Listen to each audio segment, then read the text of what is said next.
네, 대나무 투자입니다. 오늘은 일목균형표 매매기법 세 번째 시간 후행 스팬을 이용한 매매기법에 대해서 설명해 보고자 합니다. 일목산인이 가장 중요하게 보는 지표라고 했던 것이 후행 스팬입니다. 여러가지 지표들이 있지만 그 중에서 유일하게 한 가지를 봐야 된다 라고 했을 때 나는 후행 스팬을 뽑겠다 이렇게 말했을 정도로 후행 스팬이 굉장히 유의미한 지표입니다. 이 후행 스팬은 첫 번째 기본론 시간에 말씀을 드렸죠. 오늘의 주가를 26일 뒤로 또는 26주 뒤로 표현한 게 이제 후행 스팬인데 일목균형표 지표 중에서 유일하게 중간값이 아닙니다. 전환선, 기준선, 선행 스팬 모두 다 중간값인데 후행 스팬만 그냥 종가를 이용합니다. 주식의 본질이 무엇이죠?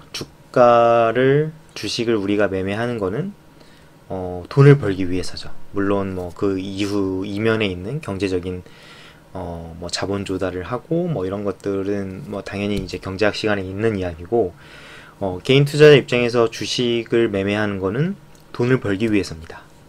그럼 본질이 무엇이냐? 싸게 사서 비싸게 파는 거죠. 싸게 사서 비싸게 파는 건데 비싸게 사도 더 비싸게 팔면 되는 거고 싸게 사도 꼭 비쌀 때 파는 게 아니라 덜 싸졌을 때 아주 쌌을 때 사서 덜 싸졌을 때 팔아도 되는 겁니다. 결국 먹기만 하면 되는 건데 그럼 후행 스팬이라는 게 무엇이냐? 이제 드디어 한번 보겠는데요. 후행 스팬이 호전되어 있다 또는 악화되어 있다의 뜻은 뭐냐면 지금 주가가 26일 전의 주가보다 높냐 낮냐입니다. 예를 들어서 지금 이 삼성전자 주가입니다. 26일 이렇게 있죠. 지금 후행 스팬이 주가보다 아래에 있다는 뜻은 뭐냐면 현재 주가가 현재 주가가 26주 전 주가보다 아래에 있다는 뜻입니다.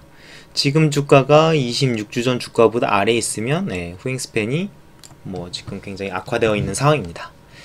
이것을 뜻하는 반대 이것만으로 어떻게 매매가 가능하냐 라고 보실 수도 있는데 굉장히 신기할 정도로 의미가 있습니다. 그런 삼성전자의 최근 2년 차트를 볼게요. 2년 차트인데 그럼 이 기법에 의해서는 그 매수 타이밍이 언제인가요? 너무 쉽습니다. 이렇게 따지면 매수 타이밍은 이때입니다.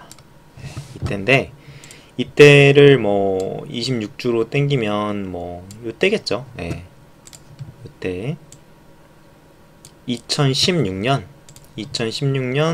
5월 정도가 이제 후행 스팬 기준으로 봤을 때 매수 타임입니다. 물론 기본론에서 제가 이제 전환선이 기준선보다 높고 후행 스팬이 호전됐을 때가 매수 타임이다 이렇게 표현해 드렸는데 이제 후행 스팬만 놓고 봤을 때 이 타이밍이었습니다. 이 타이밍에 매수하면은 된다.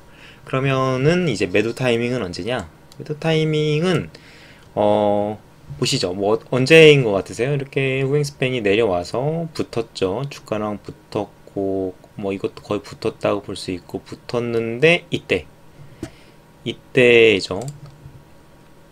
이때 분명히 주가보다 아래에 있습니다. 이때가 언제냐면 26주 앞으로 보면 이때네요. 2018년 3월입니다. 2018년 3월에 이제 후행 스팬 기준으로 봤을 때 매도였습니다. 그리고 나서 그 이후로 단 한 번도 후행 스팬은 주가보다 위에 위치했던 적이 없습니다. 보시면 계속 내려갑니다. 이렇게 해서 이렇게까지 내려왔죠. 그래서 그러면 얼마 수익이 나느냐? 이 기준으로 매매했을 때 삼성전자를 지금 분할 후 기준입니다. 25,000원 정도의 매수를 해서 이 가격인 약 5만원 정도의 매매를 하는 약 100% 정도 수익이 났죠. 이렇게 하면 매매가 끝난다. 그럼 결국 삼성전자만 이런 거 아니냐 라고 보실 수 있는데 다른 거 사례를 많이 들어봐도 같습니다. 예를 들어서 하이닉스는 너무 똑같을 것 같고요. 최근에 그나마 이제 뭐 횡보 말고 추세를 만들었던 주식들이 무엇이 있을까요? 정말로 보면은 뭐 예를 들어 셀트리온이다. 셀트리온은 너무 추세가 강해서 사실 너무 그렇기는 한데, 셀트리온은 예를 들어서 요 타이밍인 것 같아요. 이때쯤에 돌파를 했죠. 이때로 돌파를 했으니까 뭐 26주를 보면은 이때네요. 이때 2017년 6월 2017년 6월에 후행스팬이 호전되는 기준으로 매수 타이밍이었고요.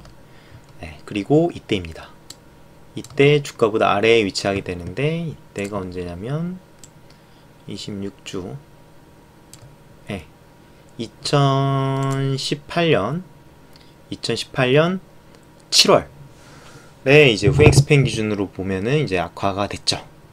그렇게 되면은 수익이 어땠느냐 보시면 뭐 대략 뭐 93,000원 정도에 매수를 해서 뭐 이 가격대에 파는 겁니다. 28만원.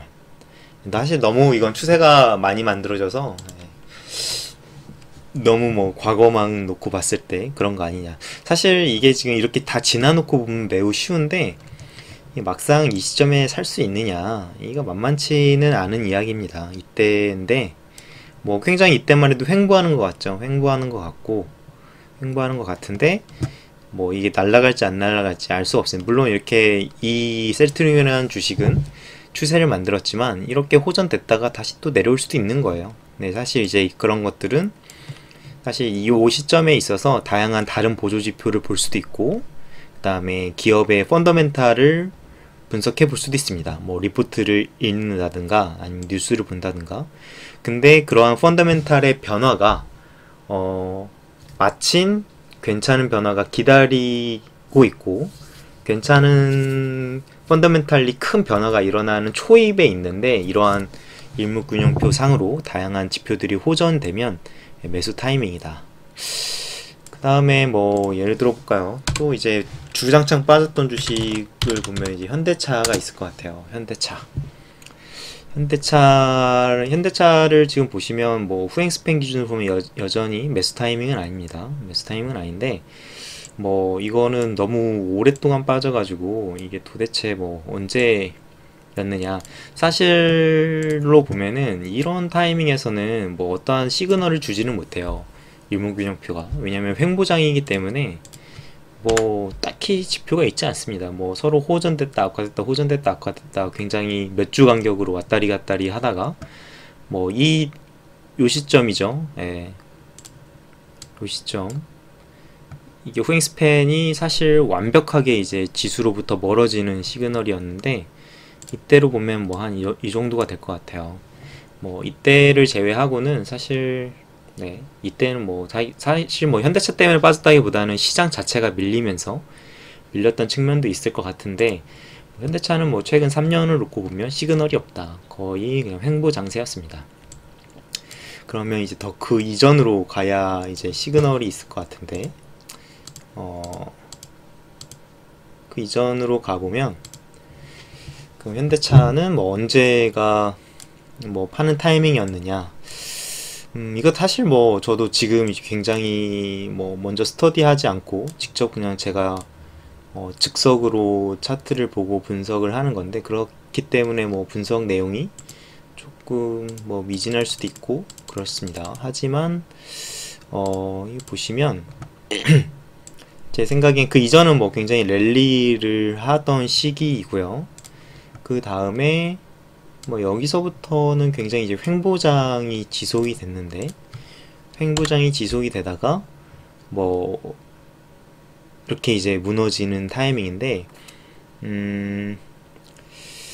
사실 이런 타이밍에 뭐 사실 이때 이벤트가 있었죠. 그 현대차 그 한전부지 사면서 그러한 이벤트들이 차트를 망가뜨리면서 이제 한 단계 레벨 다운이 됐는데, 공교롭게도 그 이후에 이제 완전히 악화되는 그림이 나와버리기는 했는데, 근데 뭐 일목균형표로 보면 이 타이밍으로 나와요. 이 타이밍에 이제 후잉스팬 완전히 주가랑은 멀어지게 되면서 이제 후잉스팬 기준으로 봤을 때 악화가 되고 무너졌다. 그리고 나서 이때는 뭐 다시 또 횡보하다가 이때부터는 사실 뭐 엄청난 시그널을 준다기보다는 그냥 조금씩 흘러내리는 뭐 그런 모습을 보여주네요. 사실 너무 오래전 뭐 4년 전에 이제 시그널이 있었던 거라서 근데 앞으로는 잘 지켜볼 필요가 있을 것 같습니다. 뭐 주가도 많이 내려와 있고 그다음에 뭐 굉장히 잘 지켜보세요. 후잉스팬이 전환이 되는지 뭐 바로 근처에 있으니까. 그다음에 뭐 더 추세를 알고 싶으시면 뭐 월봉으로 보시면 오히려 더 큰 이게 현대차는 거의 10년 추세를 분석하는 거기 때문에 주봉보다 월봉이 더 맞을 수도 있을 것 같은데 월봉으로 보실까요? 월봉으로 보시면 매수 타이밍이 언젠가요? 이때 돌파를 하죠.